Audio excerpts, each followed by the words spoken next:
जी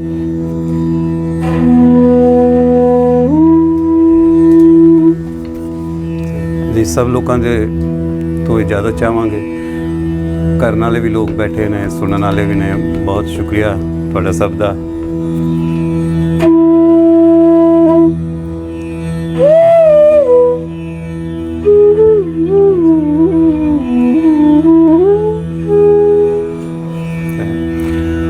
बस मैं फ़हीम साहब कोलों साढ़े बहुत सीनियर ने, उस्तादा वांगू ने, उन्होंने को भी इजाज़त नाल तो अफजल साहब सब लोगों को इजाज़त नाल मेरा ये मनना है, मैं हर बारी एक गल कहने की कोशिश करना कि करन वाले नालों ज़्यादा जेडे सिर्फ सुनन वाले होंदे ने वो ज़्यादा मोहतरम ने। करन वाले तो मोहतरम है ही है ने, क्योंकि गवैया इन्ने साल 50-60 साल मेहनत करता है, वो सुनन वाले वास्ते करता है। सुनन वालियां दी इन्नी अहमियत जिहड़ी एक आर्टिस्ट की नज़र च हुंदी है। तो बस क्लासीकल दा है कि 1 मिनट की गल है अपनी जो मैं वजावांगा उहदे हवाले नाल कि क्लासीकल बुनियादी तौर पर कोई कदीमी चीज़ नहीं है। मेरी नज़र च क्लासीकल सब तो जदीद म्यूज़िक की एक शक्ल है, क्योंकि ये वाहद म्यूज़िक है कि जिहड़ा एट द सेम टाइम अपने हाल दे तो लैके ते माजी दे नाल जुड़िया होया है। ਇਹਦੀਆਂ ਜੜ੍ਹਾਂ ਜਿਹੜੀਆਂ ਨੇ ਨਾ, ਇਹ ਉਸੇ ਵੇਲੇ ਤੁਹਾਨੂੰ ਇਹਦਾ ਮਾਜ਼ੀ ਜਿੱਥੋਂ ਇਹ ਪੁੰਗ ਰਿਹਾ ਹੈ ਉਹਨੂੰ ਵੀ ਉਸੇ ਵੇਲੇ ਹੀ ਸੁਣਾ ਰਹੀ ਹੁੰਦੀ ਹੈ। ਇਹ ਬਹੁਤ ਅਜ਼ੀਮੋ ਸ਼ਾਨ ਬਾਤ ਹੈ ਕਿਸੇ ਆਰਟ, ਕਲਾਸਿਕ ਆਰਟ ਦੀ, ਚਾਹੇ ਉਹ ਪੇਂਟਿੰਗ ਹੈ ਚਾਹੇ ਕੋਈ ਵੀ ਚੀਜ਼ ਹੈ। ਇਸ ਵਾਸਤੇ ਇਹ ਏਮਨ ਜਿਹੜਾ ਉਹ ਮੁੱਕਦਾ ਹੀ ਨਹੀਂ ਪਿਆ ਕਈ 100 ਸਾਲ ਤੋਂ। ਭਟਿਆਰ ਨਹੀਂ ਮੁੱਕਣ ਦਿਆ, ਭੈਰਵੀ ਨਹੀਂ, ਲਲਿਤ ਨਹੀਂ ਮੁੱਕਦੇ ਹੀ ਨਹੀਂ ਪਏ, ਪੂਰੇ ਹੀ ਨਹੀਂ ਹੋ ਰਹੇ। ਮਤਲਬ ਮੁੱਕਣ ਤੋਂ ਮੁਰਾਦ ਕਿ ਉਹ ਮੁਕੰਮਲ ਨਹੀਂ ਹੋ ਰਹੇ। ਲੱਗਦਾ ਕਿ ਹਾਂ ਹੁਣ ਹੋ ਗਿਆ, ਇਹਨੂੰ ਇੱਕ ਸਾਈਡ 'ਤੇ ਰਹਿਣ ਦਿਓ, ਐਸਾ ਨਹੀਂ ਹੋ ਰਿਹਾ। वो हर अगले दौर च नवा, क्योंकि अगला हर सैकेंड एक नवा होंदा उहदे लई। तो मेरा ख्याल है कि क्लासीकल म्यूज़िक कोई बहुत उस तरह नहीं है।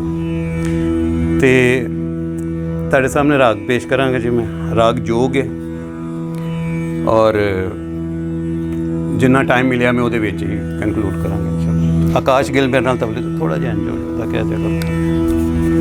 यस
टच करके रख, फूक लो मार।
थोड़ा वॉल्यूम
बदलते माइक बदलते जब भी मत देख लो आप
ਸਭ ਲੋਕਾਂ ਨੇ ਬੜੇ ਧਿਆਨ ਨਾਲ ਸੁਣਿਆ, ਬਹੁਤ ਸ਼ੁਕਰੀਆ।